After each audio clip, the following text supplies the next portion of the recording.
விவசாய பெருமக்களுக்கு வணக்கம். உழவர் உற்பத்தியாளர் கம்பெனியின் இயக்குநர்களின் உரிமைகளை பற்றி இப்போ நம்ம கேட்கலாமா?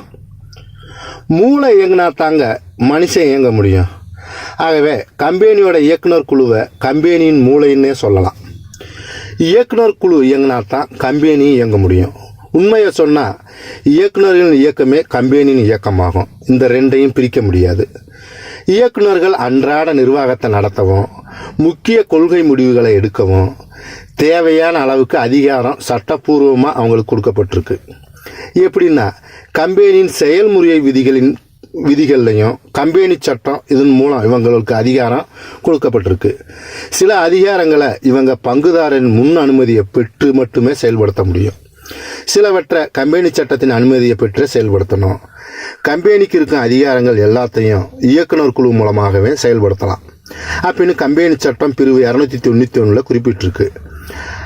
அமைப்பு சாசனத்தில் கொடுத்துருக்கிற அதிகார வரம்புக்கு உட்பட்டு கம்பெனியின் மூலம் என்ன செய்யலாம் அப்படிங்கிற எல்லாத்தையும் செய்ய இயக்குனர் அவைக்கு பொதுவாக உரிமை இருக்குது.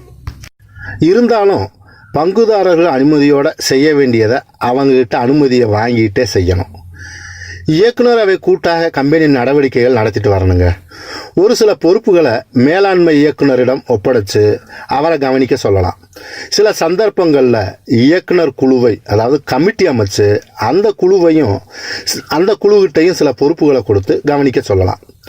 ஒரு புது முடிவு எடுக்கணும்னா இயக்குனர் அவை கூடி தீர்மானம் நிறைவேற்றி அதிகாரங்களை செயல்படுத்தலாம். இப்போ ஒரு உழவர் உற்பத்தியாளர் கம்பெனியில் இருக்கிற இயக்குநர்களின் உரிமைகளை பற்றி தெரிஞ்சுக்கிட்டீங்களா? நன்றி, வணக்கம்.